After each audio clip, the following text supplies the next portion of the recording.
Hello नमस्कार दोस्तों, स्वागत है आप सबका अपने कोर्स में। और कोर्स में देखो अपना चल रहा है पावर पॉइंट। तो पावर पॉइंट के इससे पहले भी वीडियो आ चुके हैं। अब देखो पावर पॉइंट में जो अब मैं इसको पूरा करवाने वाला हूँ। पूरा कैसे कि इसमें जो जो इम्पोर्टेंट चीज़ें थी वो मैंने सारी आप सबको पिछले वीडियो में बता दी, क्योंकि पावर पॉइंट में ज़्यादा कुछ होता नहीं है। बहुत सारी चीज़ें जो अपने एमएस वर्ड में, एक्सेल में, इनमें जुड़ी हुई है इससे। तो वही चीज़ें यहाँ पर रहती है इसमें भी। बाकी जो जो डिफरेंट था, जो जो चीज़ें अलग थी, कैसे बनाना है, वो सारी चीज़ें मैंने पिछले वीडियो में बता दी आप सबको। अब देखो, जब आप फाइल मैनेजमेंट पे जाते हो तो फाइल मैनेजमेंट पे वही आता है, फाइल को सेव कर सकते हो, सेव एज कर सकते हो, प्रिंट कर सकते हो, आप उसका शेयर कर सकते हो। तो ये सारी चीज़ें मैंने बता दी। इनके शॉर्टकट भी वही है जो एमएस वर्ड में होते हैं, जो एक्सेल में होते हैं। और न्यू स्लाइड लेने का शॉर्टकट कंट्रोल एम होता ही है। और जैसे कोई स्लाइड है और उसकी डुप्लीकेट स्लाइड बनानी तो आप कंट्रोल डी का प्रयोग करके यहाँ से डुप्लीकेट स्लाइड आप बना सकते हो भाई, यहाँ से। अब देखो ये कट कॉपी पेस्ट है, तो कट कॉपी पेस्ट वही सेम उसी की तरह ये भाई, यहाँ से जैसे मान लो कोई वर्ड को आप सिलेक्ट करते हो और कट कर सकते हो, और पेस्ट करोगे तो पेस्ट कर सकते हो। शॉर्टकट भी वही काम करेंगे सारे। न्यू स्लाइड आप कंट्रोल एम से ले सकते हो। इसके अलावा ये डिजाइन वगैरह चेंज करनी है, फ़ॉन्ट वगैरह, तो आप यहाँ से ऐसे चेंज कर सकते हो। इसके अलावा ये पूरा वही चीज़ है, देखो बोल्ड, इटैलिक, अंडरलाइन, सारी एक एक चीज़ को अगर आप देखोगे तो देखो वही चीज़ है। Bold, italic, underline, font size बढ़ाना घटाना, अलाइनमेंट लेफ्ट करना है, सेंटर करना है, राइट करना है, तो ये लगभग वही चीज़ें। और ये यहाँ से कॉलम में भी डिवाइड कर सकते हो आप, इन्हें स्पेस कितना देना है इनके बीच, तो वो भी आप चेंज कर सकते हो। इधर बाकी शेप वगैरह दे रखी तो शेप वगैरह ले सकते हो, फाइंड और रिप्लेस कर सकते हो। ये सारी चीज़ मैंने भाई वहाँ पर जब एमएस वर्ड पढ़ाया था तब ये सारी चीज़ मैंने आप लोगों को पढ़ा दी भाई। अब इसके बाद चलो जैसे इंसर्ट पे, तो इंसर्ट पे देखो तीन नई चीज़ थी। एक तो क्या नाम से, ऑडियो, वीडियो और फोटो एल्बम, ये मैंने पढ़ा दिया। बाकी न्यू स्लाइड आप ले सकते हो, और कोई पिक्चर वगैरह इंसर्ट करना चाहो तो आप पिक्चर वगैरह इंसर्ट कर सकते हो। तो जिस भी फोल्डर में फोटो हो जाए वहाँ चल जाओ और पिक्चर इंसर्ट करवा सकते हो आप, जहाँ भी लगाना। और इस पर भी आप ट्रांजेक्शन एनिमेशन लगा सकते हो, एनिमेशन लगाने तो एनिमेशन लगा सकते हो। तो ऐसे लगाकर आप और भी ज़्यादा आकर्षक बना सकते हो। तो बाकी सारी चीज़ें वही है भाई। शेप ले सकते हो आप, 3D मॉडल ले सकते हो यहाँ से। 3D मॉडल ऑनलाइन भी मिल जाएंगे आपको यहाँ से भाई, जो भी चाहिए इसे इंसर्ट करवा सकते हो आप। और इन पर भी आप ट्रांजेक्शन एनिमेशन लगाकर और भी ज़्यादा अच्छे से इसे बना सकते हो। जैसे मान लो ये लगाए तो ऐसे, ये। तो इंसर्ट टैब में वही है, एडर फुटर लगा सकते हो आप, वर्ड आर्ट पे जाके डिजाइन में ले सकते हो। तो ये आप इसे और ज़्यादा आकर्षक बना पाओगे भाई। ड्रॉ का मैंने ले रखा है, तो यहाँ से आप पेन वगैरह का यूज करके जो भी यूज में लेना है वो आप ऐसे यूज में ले सकते हो यहाँ से। इसके बाद डिजाइन आप यहाँ से अलग अलग चेंज कर सकते हो। और जो डिजाइन लगाते हो तो स्लाइड की साइज भी आप यहाँ से 4:3 या 16:9 में करनी है। बाय डिफ़ॉल्ट 16:9 में होती है। इसके अलावा कस्टम पे जाकर आप यहाँ से भी इसकी स्लाइड की साइज सेट कर सकते हो, पोर्ट्रेट, लैंडस्केप कर सकते हो। बैकग्राउंड आप यहाँ से चेंज कर सकते हो, सॉलिड फील करना है, ग्रेडियंट फील करना है, पिक्चर से पैटर्न फील करवा सकते हो, हाइड करवा सकते हो बैकग्राउंड को। तो ये सारी चीज़ें आप कर सकते हो। मैं कंट्रोल जेड से पहले जैसा ही कर देता हूँ भाई। इसके अलावा चलो आप ट्रांजेक्शन पे, तो ट्रांजेक्शन एक स्लाइड पर एक ही लगता है भाई, जैसा चाहो वैसा लगा सकते हो आप। और इफेक्ट को जैसे लेफ्ट से आना चाहिए या राइट से आना चाहिए, तो इफेक्ट आप यहाँ से चेंज कर सकते हो। और इसके साथ आप साउंड भी लगा सकते हो ट्रांजेक्शन के साथ, और नहीं लगाना तो नो साउंड। ट्रांजेक्शन का टाइम आप यहाँ से घटा बढ़ा सकते हो भाई। अगर इसे बढ़ा दोगे तो ट्रांजेक्शन स्लो चलेगा, और इसे घटाओगे तो ट्रांजेक्शन फास्ट चलेगा। जैसे बढ़ा दिया मैंने तो देखो धीरे धीरे धीरे धीरे ऐसे हो जाएगा। तो आप ऐसे भी कर सकते हो। तो सभी पर यही सेम ट्रांजिशन लगाना है तो फिर यहाँ से अप्लाई टू ऑल कर सकते हो। इसके बाद एनिमेशन है यहाँ पर, तो एनिमेशन आप चाहे जितने लगा सकते हो। कहाँ से, ऐड एनिमेशन से जाकर यहाँ से एनिमेशन लगा सकते हो। एनिमेशन पेन में इधर एनिमेशन की लिस्ट आ जाती है पूरी। और ये एनिमेशन अगर कॉपी करने तो एनिमेशन पेंटर पे डबल क्लिक कर देना, फिर इन्हें आप ज़्यादा जगह पर अप्लाई कर सकते हो, जहाँ भी लगाने आपको उस पर क्लिक कर देना है तो अप्लाई हो जाएंगे भाई ऐसे। और इसके बाद चलो स्लाइड शो पे, तो यहाँ पर ऑप्शन है फ्रॉम बिगिनिंग। तो स्लाइड शो कहाँ से चलेगा? फर्स्ट स्लाइड से जो आपने बना रखी है। और जैसे मान लो मैंने थर्ड नंबर वाली स्लाइड पे क्लिक कर दिया, अब फ्रॉम करंट स्लाइड करता हूँ तो ये थर्ड स्लाइड से चलेगा ऐसे। और फर्स्ट स्लाइड से चलाने का शॉर्टकट F5 होता है, तो F5 दबाओगे तो फर्स्ट स्लाइड से चलेगा ऐसे। और करंट स्लाइड से चलाना है तो इसके लिए शिफ्ट F5 दबाना है। क्या दबाना है? शिफ्ट F5 ऐसे। इसके बाद सेटअप प्रेजेंट ऑनलाइन में आप ऑनलाइन भी चला सकते हो। इसके लिए आउटलुक की आईडी होनी चाहिए आपके पास। कस्टम पे जाके कस्टम शो को भी आप न्यू पे जाओ और यहाँ से जो स्लाइड आपको चाहिए उस पर टिक लगा देना और यहाँ से ऐड पे क्लिक करना है और ओके कर देना है। अब यहाँ से शो करोगे तो जो स्लाइड आपने ऐड की है केवल वही स्लाइड उसमें स्लाइड शो में चलेगी। कहाँ पर जाना है? कस्टम शो पे। अब इसे हटाना है तो यहाँ से रिमूव कर देना भाई। इसके अलावा देखो क्या नाम से सेटअप पर जाओगे तो यहाँ पर भी वही ऑप्शन देखने को मिलेंगे आपको। ऑल में पूरी स्लाइड आएगी और फ्रॉम में कहाँ से कहाँ तक की देखनी तो आप यहाँ से भी सेटिंग कर सकते हो। और कोई स्लाइड नहीं देखनी तो हाइड कर दो। जैसे फर्स्ट वाले पे क्लिक किया और हाइड पे क्लिक कर दिया मैंने, तो अब ये स्लाइड शो में नहीं आएगी। देखो फर्स्ट इनपुट वाली आ गई यहाँ से। और वापस क्लिक करके हाइड पे क्लिक करोगे तो वापस हट जाएगा वो। और रियल टाइमिंग से आप रियल सेट कर सकते हो, मतलब रिकॉर्डिंग यहाँ से भी हो जाती है और रिकॉर्ड स्लाइड शो से भी हो जाएगी। तो इसमें दो ऑप्शन आते हैं, रिकॉर्ड फ्रॉम करंट स्लाइड। देखो यहाँ क्लिक करोगे अगर आप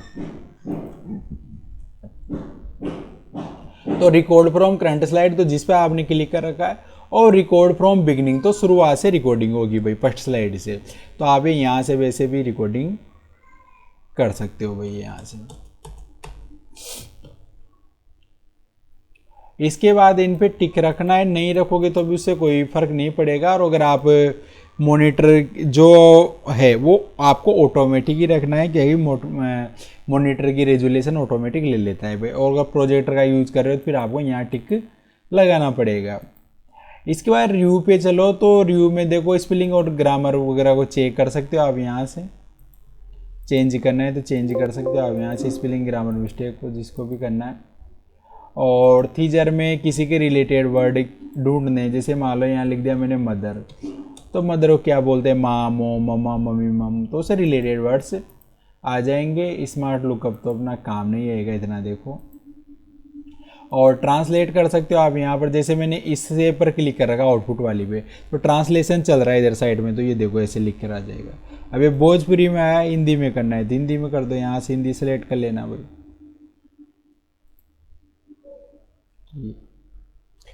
तो ऐसे ट्रांसलेशन भी आप करवा सकते हो। और कहीं पर कमेंट लगाना है तो न्यू कमेंट करके यहाँ से जो भी लिखना चाहो वो आप इधर साइड में लिख सकते हो यहाँ से। और हटाना है तो वहाँ से हटा सकते हो। इसके बाद व्यू में देखने के अलग अलग तरीके हैं। तो फर्स्ट स्लाइड पे क्लिक किया, नॉर्मल ऐसा दिख रहा है। अब देखो नॉर्मल ऐसा दिख रहा है, आउटलाइन व्यू में ऐसा दिखाई देगा। कैसा? ऐसा। स्लाइड शॉर्टर में ऐसा दिखाई देगा। देखने के तरीके अलग अलग है। नोट्स पेज में आपको ऐसा दिखाई देगा, ये नॉर्मल। और रीडिंग व्यू से स्लाइड शो चालू हो जाता है इससे भी।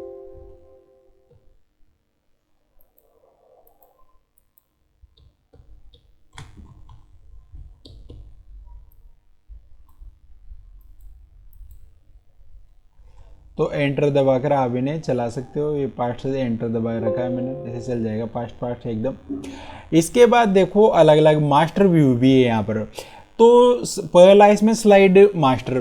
तो स्लाइड मास्टर व्यू क्या होता है कि जैसे मैं चाहता हूँ कि कोई भी चेंज करूँ मैं एक जगह और सब पर अप्लाई हो जाए, तो उसके लिए स्लाइड मास्टर का प्रयोग करते हैं।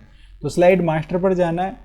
अब ये जो इसकी जो हेडिंग है, जैसे यहाँ से इसे सेलेक्ट किया मैंने और होम पर आकर यहाँ से इसका कलर मैंने रेड कर दिया।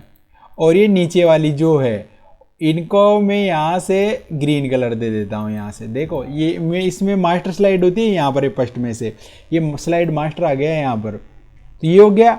देखो इस पे तो रेड कलर लगा दिया और इधर ग्रीन लगा दिया। अब मैं इसे क्लोज करता हूँ तो देखो यहाँ पर भी देखो इनका एडिंग्स का रेड कलर आ गया और इधर देखो ये ग्रीन कलर आ गया। तो ऐसे स्लाइड मास्टर का प्रयोग कर सकते हो आप। कैसे करना है देखो एक बार और बता देता हूँ मैं। ये व्यू पे गए, मास्टर व्यू पर जाना है, स्लाइड मास्टर पर, सॉरी। अब ये हेडिंग्स को सिलेक्ट किया और ये यहाँ से जैसे कलर चेंज कर दिया मैंने, जैसे नीला कर देता हूँ मैं, चलो अब, और इनको अब मैं रेड कर देता हूँ, यहाँ से कर दिया। इसके अलावा स्लाइड मास्टर पर जाओगे तो यहाँ पे थीम का भी ऑप्शन है, तो आप इसकी थीम भी चेंज कर, जैसे मान लो मैंने ये थीम लगा दी। अब मैं यहाँ से क्लोज करूँगा तो यहाँ भी देखो चीज़ें अप्लाई हो जाएगी इसे। तो ऐसे आप सब में अप्लाई कर सकते हो। इसके अलावा अगला हैंड आउट मास्टर है। तो हैंड आउट मास्टर ऐसा आता है भाई। तो हैंड आउट मास्टर में क्या होता है कि जो प्रिंट आप निकालोगे तो अभी इसमें 4 स्लाइड थी मेरे पास। देखो क्लोज करता हूँ मैं, कितनी स्लाइड है, 4 स्लाइड। अब ये 4 स्लाइड है मुझे एक ही पेज में प्रिंट करनी है। तो कैसे करूँगा मैं, हैंड आउट मास्टर पर गया और यहाँ पर ऑप्शन आता है स्लाइड पर पेज। तो यहाँ से मैंने 4 स्लाइड चाहिए मुझे एक पेज में, तो 4 स्लाइड पे क्लिक किया। इसके अलावा अगर ओरिएंटेशन आप पोर्ट्रेट लैंडस्केप में कैसे करना चाहते हैं, लैंडस्केप में करोगे तो ऐसा, पोर्ट्रेट में करोगे तो ऐसा। जैसे मैंने लैंडस्केप कर दिया। अब मैं इसे क्लोज कर देता हूँ यहाँ से। अब जब मैं यहाँ से प्रिंट पे जाऊँगा फाइल पर जाकर, तो अभी तो ऐसा आ रहा है, लेकिन यहाँ प्रिंट ऑल स्लाइड पर जाओगे, सॉरी प्रिंट ऑल स्लाइड में नहीं, यहाँ पर जाना है आपको, फुल पेज स्लाइड जो लिखा हुआ है यहाँ पर। तो यहाँ पर एंड आउट्स का भी ऑप्शन आता है। अब कौन सा स्लाइड कहता है मैंने, 4 स्लाइड वाला, तो इस पे जाओ तो ऐसे 4 स्लाइड में आ जाएगा भाई। और देखो मैंने वहाँ से उसे लैंडस्केप कर दिया था, इसलिए लैंडस्केप आ रहा है भाई। यहाँ से कहाँ से किया था मैंने, हैंड आउट मास्टर से। देखो 4 स्लाइड कर रखा है। इसके अलावा थीम तो चेंज नहीं होगी, कलर जरूर चेंज कर सकते हो आप यहाँ से। जैसे कलर अपन थोड़ा चेंज कर देते हैं, जैसे ये दिया। अब क्लोज करो यहाँ से, ऐसे हो जाएगा भाई। इसके अलावा नोट्स पेज है, तो नोट्स पेज में आपको ऐसा व्यू दिखाई देगा। अब नोट्स पेज में भी आप इसका कलर वगैरह, सॉरी नोट्स पेज पे जाओगे, ये फॉर्मेट से आप चेंज करना चाहो तो सेव फिल वगैरह, ये भी नहीं हो रहा है भाई नोट्स पेज में। तो दोबारा चलते हैं, देखो नोट्स मास्टर पे। तो नोट्स मास्टर ऐसा है। अब नोट्स मास्टर ये खुल गया है यहाँ पर। तो ये यहाँ से कलर वगैरह आप चेंज करना चाहो तो कर दो, फ़ॉन्ट चेंज करना चाहो तो फ़ॉन्ट चेंज कर दो। इसके अलावा ऊपर क्या देखना है आपको, हेडर फुटर भी चाहिए तो यहाँ पर लिख सकते हो। जैसे मैंने ACC KPG हेडर, ये 16 नवंबर लिखा है। बैकग्राउंड स्टाइल चेंज करना चाहो तो ऐसे, चलो ब्लैक कर देते हैं इसे। आप क्लोज करो तो ये यहाँ भी ऐसा दिखाई देगा, और नॉर्मल पे जाओ तो ऐसा आ जाएगा। तो ऐसे चेंज कर सकते हो आप। तो वापस डिजाइन पर आकर मैं पहले वाली नॉर्मल लगा देता हूँ। अब देखो यहाँ पर है रूलर, तो ये रूलर हटा सकते हो, लगा सकते हो यहाँ से रूलर। इसके अलावा ग्रिड लाइंस आप ऐसे देख सकते हो, गाइड ऐसे 4 भागों में आएगा। और नोट्स, इधर नोट्स का पेन में आप यहाँ पर ऐड करके कोई भी नोट्स ऐड करना चाहते हो तो आप इधर नीचे ऐड करवा सकते हो। ऐसे ये नोट्स पे ऐसे आ जाएगा, हट जाएगा, लग जाएगा। और जूम आप 10 से लेकर 400 तक कर सकते हो ऐसे। फिट टू विंडो में नॉर्मल हो जाएगा। कलर में ऐसा आएगा, ग्रे स्केल में ऐसा हो जाएगा, बैक टू कलर। और यहाँ से ब्लैक एंड वाइट करोगे तो ब्लैक एंड वाइट में ऐसा आएगा। इसके अलावा न्यू विंडो का प्रयोग करके इसकी सेम फाइल बना सकते हो, और अरेंज ऑल करोगे तो ऐसे खुल जाएगी ये सारी। और ये यहाँ से कैस्केड करोगे तो ऐसे खुल जाएगी एक के बाद एक। और मूव स्प्लिट पे क्लिक करके अब अगर आप लेफ्ट राइट एरो को दबाओगे तो इन्हें आप ऐसे घटा बढ़ा सकते हो भाई, जिधर भी चाहो तो ऐसे। वापस क्लिक करो, स्विच विंडो कौन सी फाइल पे जाना है तो आप डायरेक्ट यहाँ से भी जा सकते हो भाई। तो ये था अपना MS पावर पॉइंट, और इसमें से जो जो भी इम्पोर्टेंट चीज़ें थी काम की थी वो सारी चीज़ें मैंने बता दी भाई आप सबके लिए। और ज़्यादातर चीज़ें MS वर्ड से ही जुड़ी हुई है भाई। जो भी एडिटिंग वगैरह है वो पूरी MS वर्ड के जैसी ये सेम। केवल यहाँ पर अलग चीज़ें आपको ट्रांजेक्शन देखने को मिलेगा, एनिमेशन देखने को मिलेगा, ये अलग चीज़ है। डिजाइन वाला अलग से आएगा, कैसी डिजाइन देनी है, क्या करना है। इसके अलावा किसी स्लाइड को अगर आप इमेज के रूप में सेव करना चाहते हो तो फिर सेव एज पर जाना है, ब्राउज पे जाना है। और ये जो सेव एज टाइप लिखा होता है यहाँ पर, जो सेव एज टाइप आता है ऐसे, इस पर जाकर जैसे फोटो में चाहिए तो यहाँ से जेपीजी कर देना और यहाँ से सेव कर देना। अब ये पूछेगा कि ऑल स्लाइड जेपीजी में करनी है या दिस वंस। अगर आप दिस वंस करोगे तो एक होगी और ऑल करोगे तो सारी हो जाएगी। तो वो फोटो के रूप में भी सेव हो जाती है। लोकेशन बस आपको ध्यान रखनी पड़ेगी। तो ये था अपना पावर पॉइंट। तो मिलते हैं नेक्स्ट वीडियो में, तब तक के लिए राम राम, जय श्री राम दोस्तों।